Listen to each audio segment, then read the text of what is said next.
I was sitting at the kitchen table, right where Isabella had been a minute ago, going over her speech for what must have been the 100th time. She'd been picking it apart for days, searching for any flaws but finding none. Her notes were detailed, meticulously covering each argument and anticipating every possible counterargument, complete with ready-made responses. She seemed convinced this speech was solid. Maybe it wouldn't guarantee a win, but she was sure it wouldn't lead to failure. I saw her smile, but then I noticed it fade as the weight of what was at stake hit her. Satisfied with the wording, she shifted her focus to timing. She figured if she delivered the speech slowly, it might appeal to my logical side and maybe even get me to agree. But she knew too well that a slow approach would just give me more time to come up with counterarguments. 18 years together had taught her that I often managed to get the upper hand in these types of debates, so she ditched that idea. Instead, she planned to go in hard and fast, aiming to lock in my agreement before I could even start picking things apart. Was my agreement important? Absolutely. Without it, nothing would go forward. That was the risk she was willing to take. I watched Isabella as she stood up, looking a little tense. She started busying herself around the kitchen, maybe to distract herself from the hurt she was about to lay on me. It seemed like, in her mind, I deserved it, though she couldn't really explain why. She justified it to herself by blaming me, thinking I'd pushed her into a corner, so somehow all of this was on me. I glanced around, trying to remember the last time she'd been here alone on a weekday. It had been at least 6 months since she was the first one home to welcome the kids back from school. What had changed? Ethan, her new boss, had been transferred over from another office about 7 months back. At first, their relationship was strictly professional. Then one day he asked her to stay late, and as a thank you, he took her out to dinner. They hit it off, finding they had a surprising number of shared interests. Despite the 8-year age gap, they connected over their love of art, movies, and fashion. As they spent more time together, his compliments on her work and her appearance started to pick up, making her feel both flattered and a bit self-conscious about aging. Their after-hours talks became a regular thing, moving beyond work to casual coffee dates. Within a month, work discussions became more of an excuse to spend time together. Soon enough, his lonely nights and dislike of dining alone led her to skip more and more family dinners to join him. By the 3rd month, their meetings had turned into full-on outings. Movies, shows, even weekends. To justify all the extra time away, she told me there was a potential promotion on the line and that she needed to put in the extra hours. Although Isabella felt a sharp pang of guilt over the lie, I stood by her new ambition, even if part of me knew it wasn't quite right for a married woman to be spending so much time with another man. After 17 years devoted to motherhood and family, though, she felt she deserved a little time for herself. Ethan's attention made her feel appreciated in a way she hadn't felt in years. While my appreciation for her had become almost routine, Ethan's attention seemed to revive something in her. Meanwhile, I found myself taking on more of the day-to-day responsibilities at home, embracing a fresh sense of purpose. I raised some concerns about leaving our youngest, who was only 13, alone so often, but when Isabella sharply suggested I cut back on my own hours if I was so worried, I didn't argue. The next day, I left for work early, and that evening, I came home in time to help the kids with homework and make dinner. Isabella, with a slight tremor in her voice, thanked me for supporting her career. As her weekend work continued, I picked up the slack at home, finding that I actually enjoyed the extra time with the kids. Even our 17-year-old son started skipping out on plans with friends to join us for family outings. 3 months ago, Isabella's connection with Ethan had been purely professional, but one Saturday, after they'd grabbed lunch, Ethan suggested they rent a hotel room for the afternoon. At first, Isabella laughed it off, assuming he was joking, but when it became clear he was serious, she felt a jolt of discomfort. She quickly made up an excuse to brush it off but was left cursing him silently for risking the friendship they'd built. She told herself she'd never betray me. Yet, the following Monday, Ethan was all business, treating her with a cool, professional distance that left her surprisingly shaken. The lack of their usual interactions, no shared lunches or casual compliments, felt strangely heavy. She realized how much she'd come to rely on his recognition to feel valued. Even though I tried to be attentive and offered her compliments, they didn't seem to reach her in the same way. That week, there were two incidents that, looking back, should have been warning signs. The first was on Wednesday when she got home to find dinner only half prepared. I asked her to finish cooking while I ran out to pick up our eldest from soccer practice. But when I returned, she was still sitting at the table, and dinner was delayed. This led to our first real argument. I questioned the value of all these extra hours she'd been putting in, and Isabella, clearly frustrated, lashed out, venting about feeling overlooked by Ethan but directing her anger at me. By bedtime, she'd calmed down and reassured me that everything was fine, though her distant demeanor lingered, leaving me feeling rejected. Then, on Friday afternoon, Ethan approached her to apologize for his behavior, attributing it to loneliness and to being around someone as attractive as her. Isabella accepted the apology, drawn back in by his charm. Isabella accepted Ethan's apology, but firmly told him that his advances were out of line and completely inappropriate. She assured me later that her commitment to our marriage was solid and that she had no intentions of being unfaithful. Ethan, though, doubled down on his audacity, casually asking if any of her other coworkers might be interested in helping him with his frustration. That triggered a protective instinct in Isabella, and she shut him down, making it clear she wasn't interested in entertaining that kind of talk. Despite the awkwardness, they parted on good terms and even made plans for lunch and a show the next day. The second sign of Isabella's deepening fixation on Ethan surfaced that Friday evening. The kids and I were bustling around, packing for a camping trip we'd planned weeks ago. When Isabella saw us, she looked genuinely baffled, as if she'd forgotten all about it. We'd talked about this weekend escape over dinner all week, but it was like she was hearing it for the first time. She suggested we reschedule for the following weekend, but I stood my ground, reminding her this would be our last chance before the colder weather hit. Disappointed and frustrated, she decided to stay home while we went on without her. I didn't realize how much this affected her until the next day, when she tried reaching out to us, only to find we were out of cell range. Isolated and upset, she waited for our return. When we got back, she didn't blame us for not getting in touch. Probably because, deep down, she feared she might have ignored our reminders. That night, she turned down any intimacy, saying she wanted to be well-rested for work the next day. I gently suggested that her career focus was starting to create distance between us, but she snapped, shifting the topic back to her plans with Ethan. Then, one night around 3 a.m., Isabella suddenly woke up, as if the consequences of her choices had just hit her. She seemed frightened by the idea of me possibly leaving, of raising our kids on her own. Wanting to cool things off with Ethan, she moved closer to me, craving comfort. Although I sensed her need for connection, she refrained from starting anything, probably knowing I'd have to get up early. Instead, I hugged her close, offering her the warmth she seemed to need. But when she came home the following evening, I could tell something had shifted. Ethan's influence lingered, and though she returned my embrace, there was a new distance in her touch. The next week, life returned to what could be called normal. Or, rather, a new normal. We shared laughs, and everything on the surface seemed fine, yet Isabella remained slightly withdrawn, seeming almost unaware of the concerned glances I cast her way. Eventually, I hit my breaking point. I poured my heart out, begging her to let go of this so-called promotion and focus on us. I told her how much I loved her and feared for our family. But I couldn't have chosen a worse moment. Ethan had hinted to her earlier that day that he wanted to take their relationship further. She seemed lost, torn between holding on to what we'd built and facing whatever strange allure she felt with Ethan.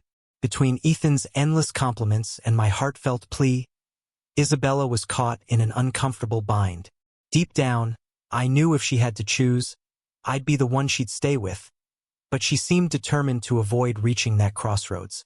Ethan provided her with validation, while I offered the stability of home. After I went silent, she stayed up late, trying to devise some way to hold on to both worlds without risking everything. By 2 a.m., she had come up with a plan. The next evening, she laid it out for Ethan. She was adamant about her commitment to me and clear that she wouldn't cross the line into an affair. Instead, she proposed that we all, Ethan included, explore a three-way, framing it as a spontaneous idea she'd just come up with. If it worked, she thought it might give her a path to spend time with Ethan in a way that wouldn't jeopardize our marriage. Ethan hesitated, but confident that once the boundary was broken, she'd eventually come to him fully. He agreed, though he warned he wouldn't wait around forever. Relieved, Isabella let him kiss her, tasting the forbidden for the first time. But when his hand drifted to her chest, she pulled away, firmly reminding him of her commitment to me. Oddly enough, she didn't seem nervous about discussing the idea with me. We'd always been open about our desires, and we'd even experimented with different fantasies in the past. But feeling too drained to bring it up right away, she decided to wait. The next night, as she lay next to me, thoughts of Ethan crept back into her mind. She couldn't resist, letting herself drift into fantasies, her breathing deepening until she let out a small, soft moan. Just then, I shifted beside her. "This seems a bit unfair, doesn't it?" I said quietly, not moving. She froze, then turned to look at me, a bit thrown. "Why? What's unfair about it?" she asked, confused. "Lying there, pleasuring yourself," I murmured. "After you've been turning me down for months." Isabella blinked, genuinely stunned. "Has it really been that long?" "Absolutely," I replied, a bit of hurt slipping through. "Ever since you started chasing that promotion, you've been either too tired, irritable, or just uninterested whenever I've tried to get close." I felt a pang of guilt but knew I needed to be honest. Isabella's face softened as if she'd finally come to terms with how her infatuation with Ethan had begun affecting us. For the first time, she seemed ready to face it. She took a deep breath, preparing herself to tell me what had been running through her mind. But as she searched for the right words, I sighed and turned away. The idea of bringing up something as extreme as a three-way, after so many nights of distance between us, felt like it could be a blow to my ego, as though I was no longer enough. She knew she needed a gentler, safer way to approach this conversation. Deciding to reconnect with me first, she rolled over and placed a comforting hand on my shoulder. I shifted closer to Lucas, hoping for some warmth and connection, but as soon as he rolled onto his back, he began snoring. Feeling embarrassed, I pulled away, my mind still buzzing with restless thoughts and unmet desires. Before Ethan entered my life, I had felt so secure in my marriage and our little world. But now, after 2 days with no progress or contact, I could sense Ethan was a bit annoyed. The next day, I kissed him as a way to reassure him, trying to dodge any criticism. He behaved himself, not pushing for more, but the tension between us left me feeling so stirred up that when I got home, I kissed Lucas with a spark I hadn't felt in a while. Caught up in the moment, I let my hand wander, caressing his thigh as I kissed him. His eyes lit up with surprise and excitement, and as soon as we finished dinner, we didn't wait for the kids to go to bed. We slipped out to the small shed where Lucas had set up a jacuzzi, a little escape he'd arranged to keep our intimacy alive as the kids got older. Once we were inside, Lucas didn't waste any time. When I joked about his impatience, he grinned, explaining that he just didn't want to give me a chance to change my mind. Lucas was as attentive as ever, but I couldn't fully immerse myself in the moment until I closed my eyes and let myself remember the feeling of Ethan's presence, his warmth pressing close to me earlier that day. That memory was what finally tipped me over the edge. The next morning, it was Lucas who woke me, rekindling our passion in a way he hadn't done in a while. His touch brought me pleasure, and while he might have thought I was using the pillow to muffle my moans, I was struggling to stay in the moment, my mind drifting between him and the fantasies I'd been keeping to myself. It was thrilling but also confusing. That evening, feeling more confident, I decided to finally broach the subject I'd been holding back.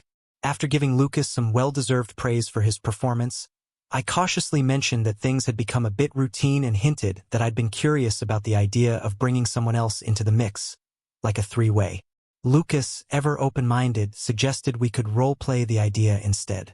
His enthusiasm exceeded my expectations, and before I knew it, we were back in the jacuzzi, exploring the fantasy together.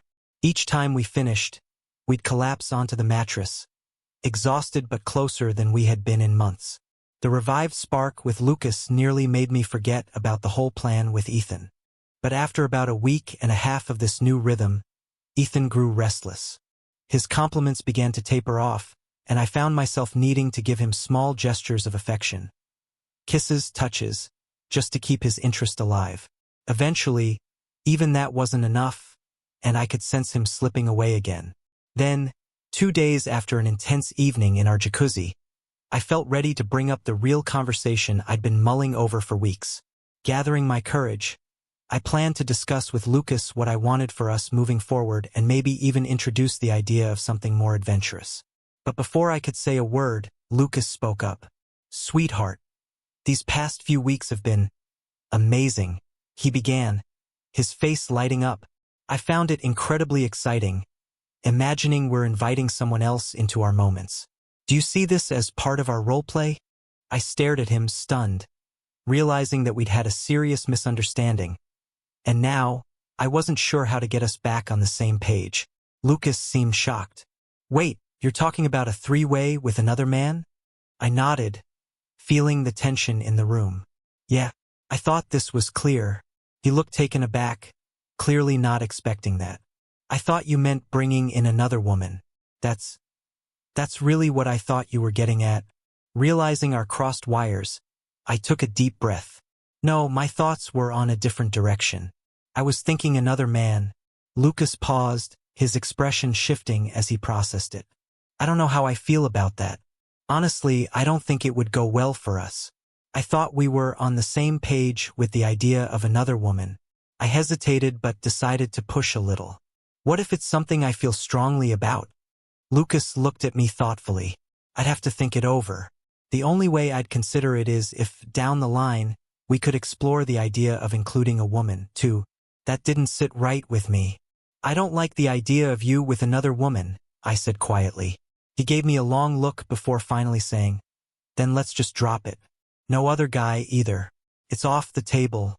His tone was firm, and I felt my hopes slip away. The next day, I confided in Ethan, hoping for some understanding. Instead, he was clearly upset, accusing me of not trying hard enough with Lucas. His disappointment lingered, and he barely spoke to me for the rest of the week. On Monday, he asked to talk in private after everyone else had left. He seemed genuinely sad as he told me he couldn't keep spending time with me if I wasn't available to him. I realized he was giving me an ultimatum, him or my marriage. After a painful silence, I chose Lucas. Ethan nodded, though his disappointment was obvious. "I understand," he said softly, giving me a gentle kiss goodbye. He asked me to remember him fondly and turned to leave. "Wait," I found myself saying. Ethan stopped, looking back at me. "Give me one more week," I said, uncertain of what I was asking for but knowing I wasn't quite ready to let him go. "What do you have in mind?" he asked. "I don't know yet," I admitted, and he nodded, agreeing to the week's reprieve. We shared another bittersweet kiss before going our separate ways. Lucas's perspective. Isabella had been so up and down lately, and her sudden obsession with the idea of a three-way had me on edge. Something didn't feel right. I'd noticed that she seemed distracted, lost in her own thoughts, and when she came home late on Friday, her lipstick was smudged. A detail that stuck in my mind. It was time to start paying closer attention. That weekend, she was unusually tense, like she was waiting for something to happen or unsure of what to say. On Monday, she left for work and returned home later than usual, with a look that was a mix of relief and something else. I had the sinking feeling that whatever was going on wasn't just about some fantasy we talked about in passing. Isabella began to lay out her plan, but Ethan cut her off halfway, raising a critical point. "Isabella, you realize he might expect something in return for all this, right?" She nodded, taking his warning seriously. "I know, and there are some things I'm willing to concede, but I have clear boundaries that I won't cross. We'll just have to see how it unfolds." Ethan, wanting her full commitment to this approach, added, "Just remember, if he doesn't agree, I'm out too. I'm not risking this if he's going to say no." She looked at him steadily. "I understand, Ethan. If that's the way it goes, I'll accept it. With the terms set, Ethan gave her a wry smile and even offered to help her rehearse if needed. Feeling reassured, Isabella spent most of Tuesday and Wednesday at work planning her strategy. To her, this was like a game of poker where she'd already won a $1,000 pot. She wanted to protect what she had without gambling everything away. She thought of it as locking away her winnings, keeping her family and marriage secure, and playing only with what was safe to lose. On Wednesday evening, Ethan took her out to dinner to practice the pitch. When they finished the main course, he encouraged her to give it her best shot. She took a breath and launched into her script. "Okay, I'm going in strong tomorrow night. I'll start by telling him how deeply I love him and how much I cherish our life together, including the kids and everything we've built. I'll mention all the milestones ahead, like graduations, weddings, and grandkids. And then, I'll bring up our retirement plans." She watched Ethan's reaction, only to notice his gaze drifting slightly. Ethan snapped back when he realized she'd caught him zoning out. "Sorry. Go on, I'm listening," Isabella continued, unfazed. "After that, I'll remind him that I offered him a chance to join me in something exciting and harmless, and he turned it down. So, I'll explain that he's left me no choice but to find affection elsewhere, just for one night. I'll emphasize it's purely physical, just a touch of emotional enjoyment." She glanced at Ethan. "Do you think he'll go for it?" Ethan smirked inwardly but didn't let his doubts show. He privately estimated her chances to be much lower than she thought, maybe 30% at best. But he understood the thrill of the pursuit for both of them. For Ethan, the idea of a single, consequence-free encounter sounded perfect. But he knew that any attempt at repeating it would increase the risk of complications, not only with her family but also at work, where the consequences could be serious. Ethan, a veteran of situations like these, knew the thrill often faded after the first encounter.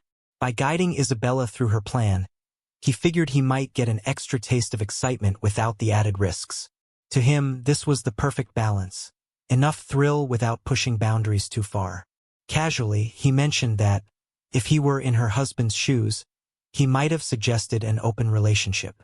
But Isabella quickly shot down that idea, explaining that the thought of her husband with anyone else would be unbearable.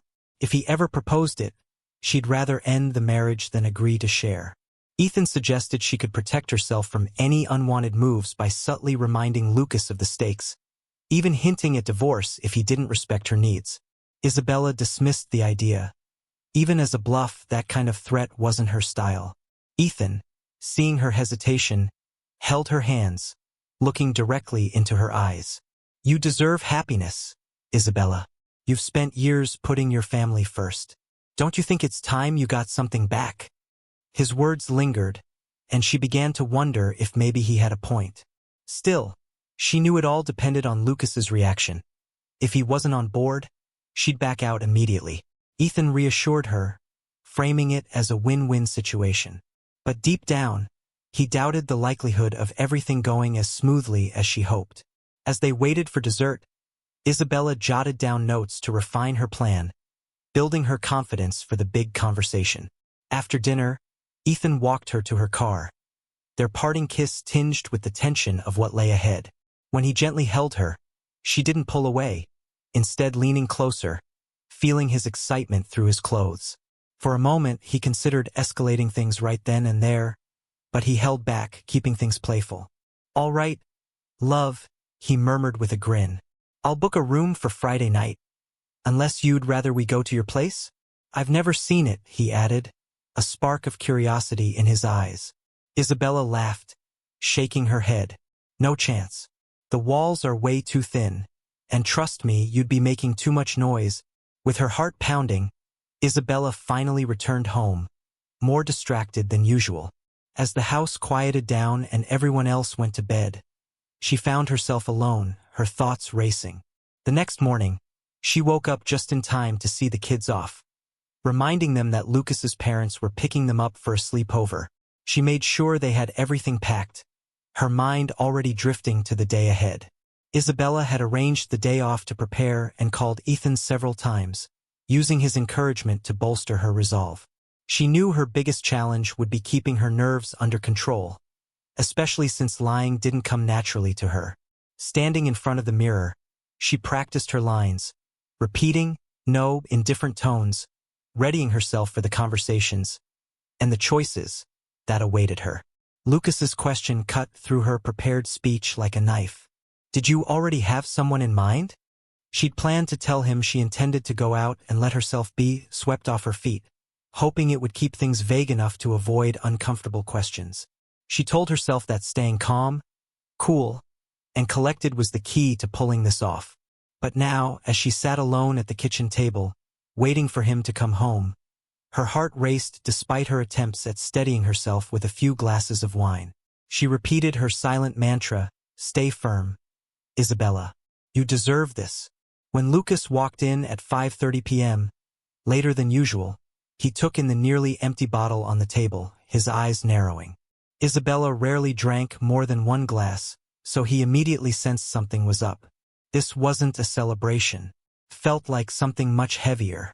"Hi, Isabella," he greeted, his tone a mix of curiosity and concern. "What's going on? Did you get that promotion?"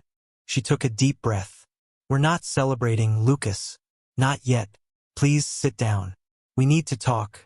Lucas looked at her, reading the seriousness in her eyes, and took a seat. Before she could start, he jumped in, his expression calm but wary. "Let me guess. This has to do with everything that's been going on these past months. Why you've been so distant from us, why we've barely connected in the bedroom except for those 2 good weeks. I'm also guessing you still see us growing old together, celebrating the kids' milestones, enjoying our retirement.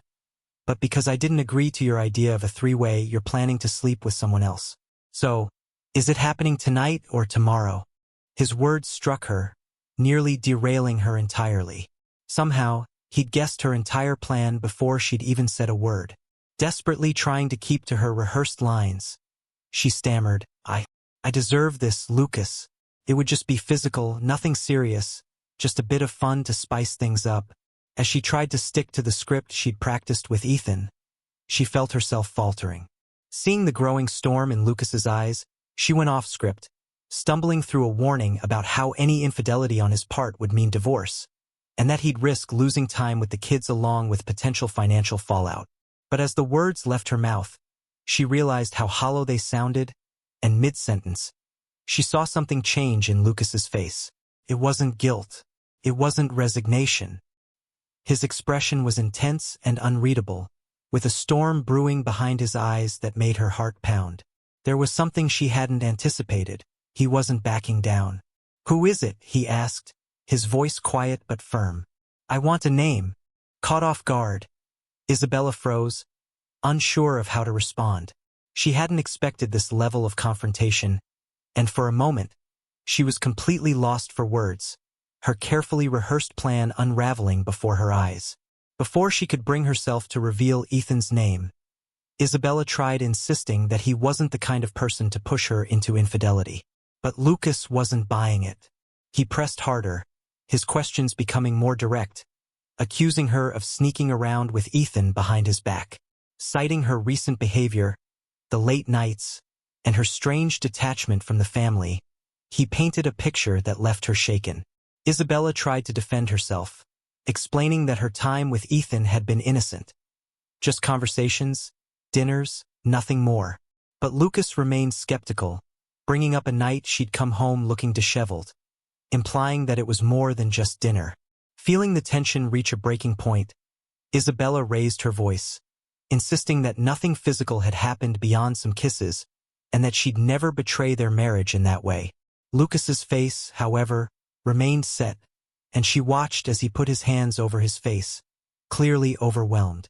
She had never seen him like this, and it struck her just how deeply she'd hurt him. For the first time, the reality of her choices hit her hard. The idea of losing everything, especially over what she considered a misunderstanding, filled her with panic. In a last, desperate attempt to save their relationship, she was ready to cut ties with Ethan altogether if it meant repairing things with Lucas. But before she could voice any of this, Lucas spoke up. His tone was laced with betrayal and grief, a finality in his words that crushed any hope she'd been holding on to. He told her that her actions, the deception, the time spent away from the family, the emotional connection with another man, and the thinly veiled threats of divorce had irreparably damaged their marriage and family. With that, he turned and walked toward the door, leaving Isabella frozen in place. As she stood there, the weight of his words settling in, she watched him walk out of the house. She wanted to follow, to plead with him, to find the right words to explain. By the time she gathered enough courage to go after him, he was nearly at his car. She called out, trying one last time to assert her innocence. Lucas paused but didn't turn to look at her. He just stood there, listening with his back to her, and when he spoke, his words cut deep. He equated her lies, the dinners, the kisses, all of it with betrayal, as though she'd been unfaithful in every way that mattered. With a tone of resignation, Lucas declared their relationship over, leaving her standing there, stunned. She dropped to her knees, too overwhelmed to hold herself up, watching as he drove away, too shocked to cry. She found herself repeating, "Stay firm. You can't lose. You deserve this." But the words sounded hollow now, a sad echo of her earlier resolve. The possibility of their marriage ending had once seemed like a distant, abstract fear. Now it was painfully real. For over an hour, she sat there, paralyzed with the realization that she might have destroyed everything she'd taken for granted. She forced the thought to the back of her mind, trying to numb herself to the consequences. But deep down, she knew she was left to face the reality of her choices, alone. Worry pressed down on me like a weight I could barely carry. Lucas's final words and the look in his eyes had set off alarms, and for the first time, I feared the consequences of the ultimatum I'd thrown at him. My mind spiraled, wondering how my actions had truly affected him. This man who'd always been so devoted to me and our family.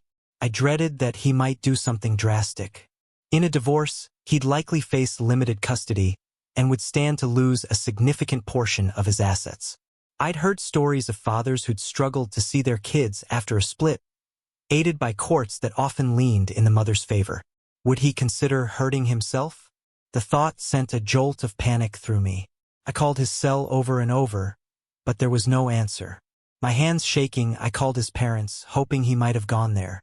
They said he had stopped by briefly, but had left again after hugging our 3 children, which only fueled my panic further. I jumped into my car and drove to every bar I could think of, scanning the parking lots for his car.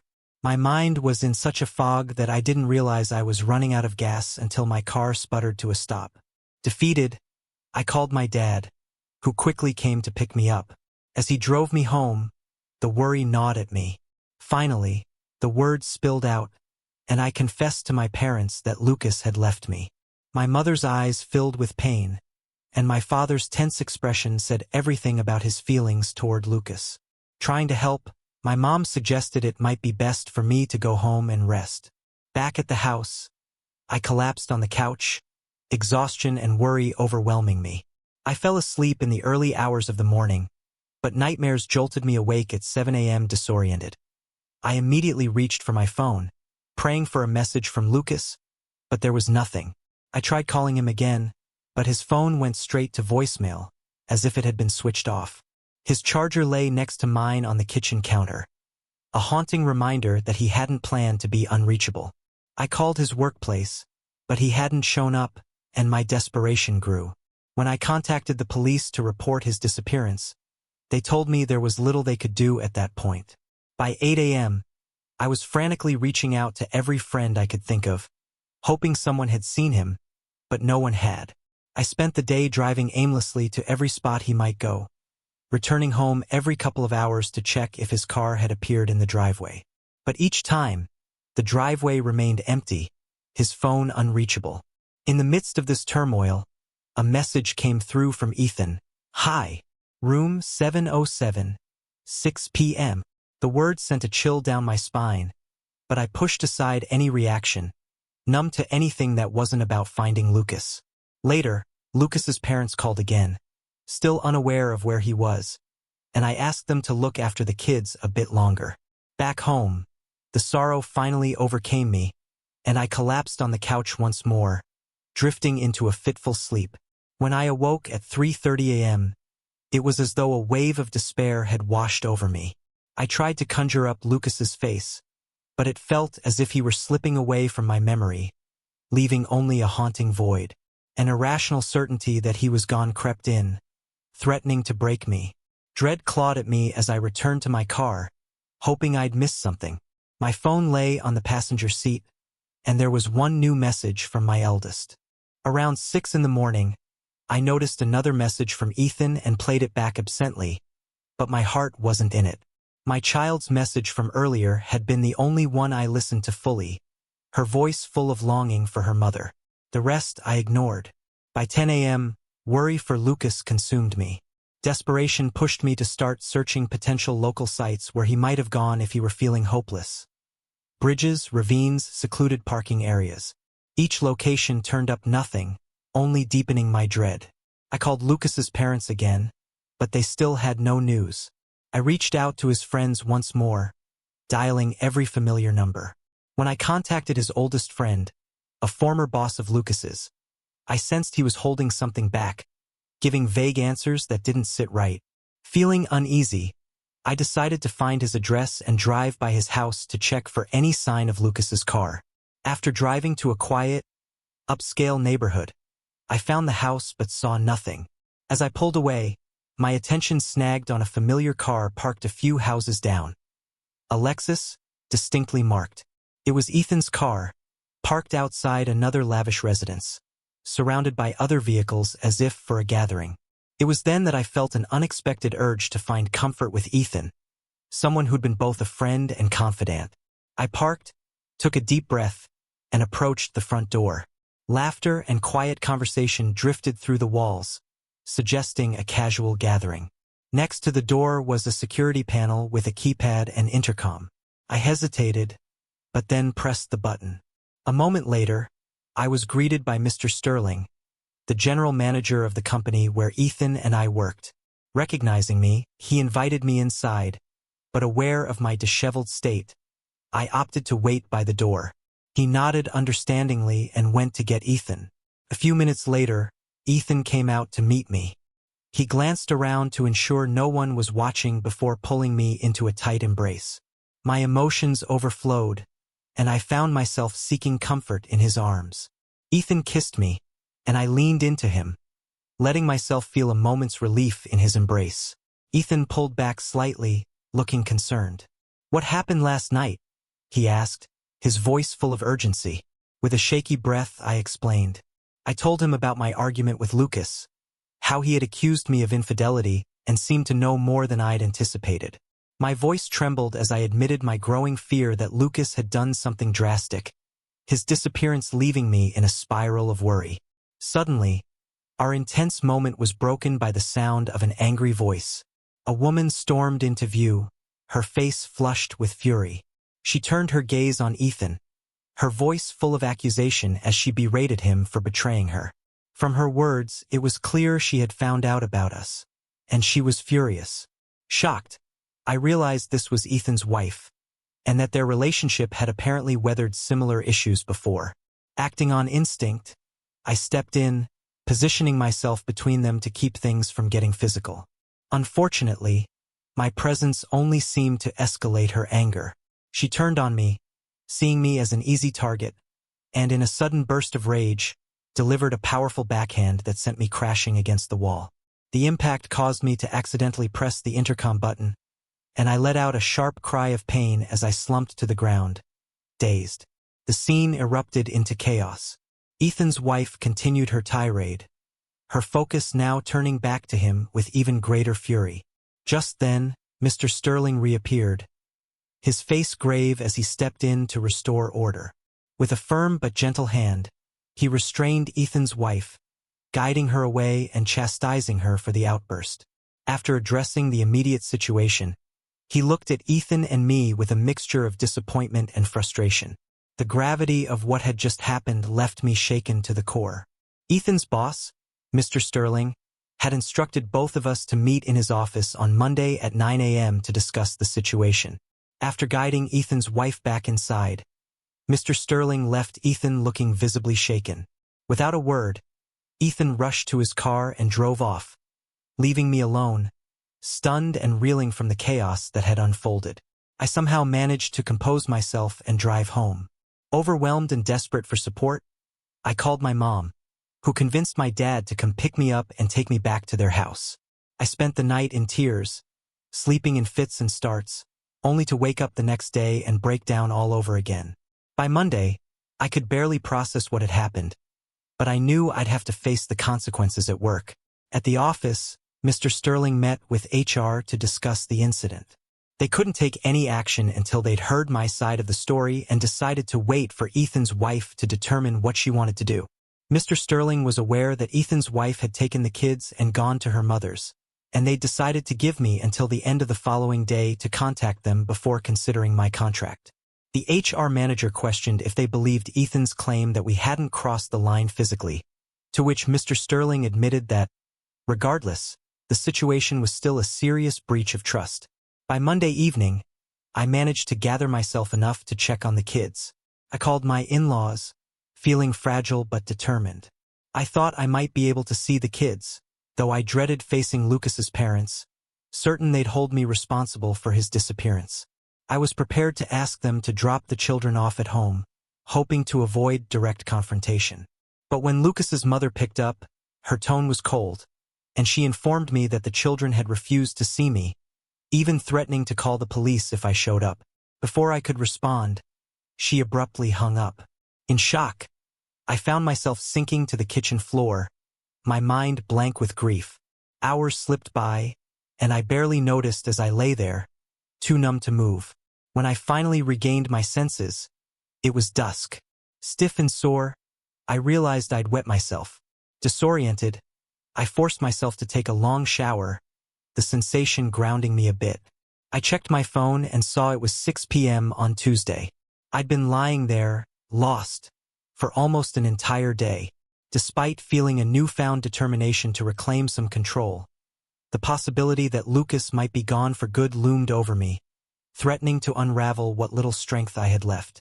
Clinging to the thought of my children, I decided to visit my in-laws' house unannounced and bring the kids back home myself.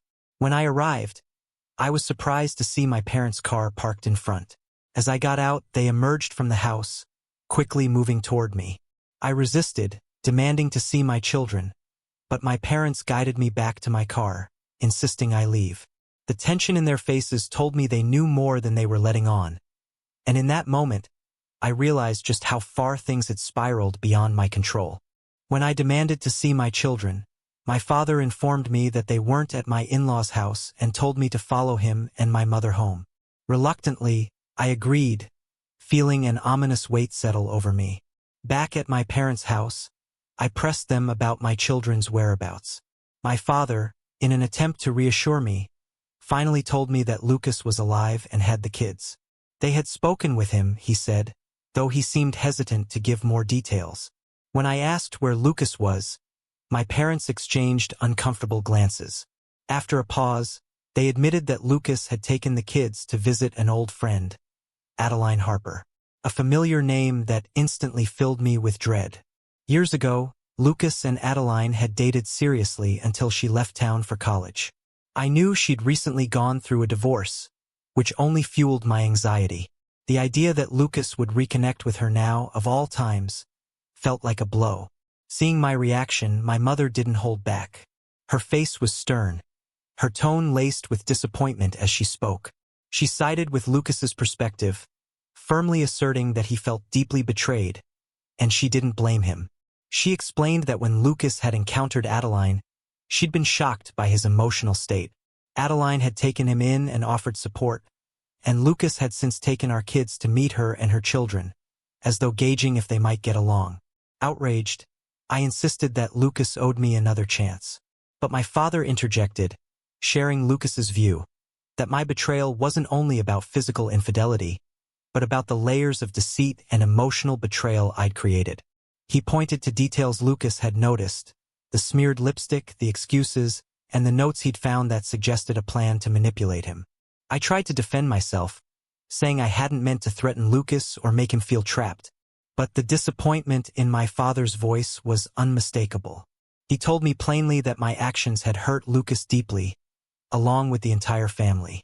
I fell silent, my gaze locked on the table, feeling their judgment weigh on me. As I sat there, I began to truly grasp the impact of my actions over the past 6 months. The lies, the deception, and the emotional gap I'd created between Lucas and me were staring back at me, undeniable. The reality that my marriage might actually be beyond repair hit me harder than I'd anticipated. After a long silence, my mother finally spoke up, her voice softer. "Isabella, Lucas has been struggling with this decision for days now. He's been weighing whether the children would be better off with you or with him. But because of the threats you made, he feels he can't risk leaving them with you." My mother's voice softened as she glanced at my father for support. "Isabella, we have to be honest with you. We share his concerns," she said carefully. My father nodded, adding, "If we support you in this, we might lose access to our grandchildren." Their words hit me like a brick. I felt stunned, blindsided by the realization that my own parents were siding with Lucas. A swell of frustration rose up, and I couldn't hold back. "So, you're taking his side?" I accused them, feeling utterly betrayed. "You brought this on yourself, Isabella," my father replied firmly, his voice leaving no room for argument. But I refused to accept defeat. "I'll fight you all," I snapped. "Custody battles usually favor the mother. Lucas can't prove I cheated, because I didn't." "It's not about proof," my mother interjected sharply. "Lucas wants out of the marriage, and the kids are old enough to have a say in court. If they were asked tonight, Isabella, you wouldn't stand a chance. You could lose custody for good." Her words sank in, hitting me with the stark reality of my situation. I could feel my last shred of hope slipping away. Overwhelmed, I ran to my car and sped off, the weight of my actions pressing down on me. 2 weeks later, the court issued an interim custody order, favoring Lucas. His stable job, the strong bond he had with the kids, and his recent role as their primary caregiver made his case for custody more convincing. The judge also took the children's preferences into account, further solidifying his position. Meanwhile, my financial instability, lack of employment, and inability to afford a buyout on the house left me with little to stand on. As the mandatory 12-month separation period ended and the divorce was finalized, I slowly began to rebuild. My parents forgave me over time, and I focused on being the best mother I could during my visits with the kids. When Lucas and his new fiancée invited me to an engagement wake, I swallowed my pride and attended for the sake of our children. The final divorce papers brought a harsh email from Ethan, full of blame for his own divorce and the loss of his job. Reflecting on it all, I finally saw that my marriage had unraveled because of my own dissatisfaction and misplaced ambition. The only remaining struggle was with the recurring nightmares, haunting reminders of my choices. Over time, they began to fade, occurring less frequently, and I tried to let them go along with the life I'd left behind.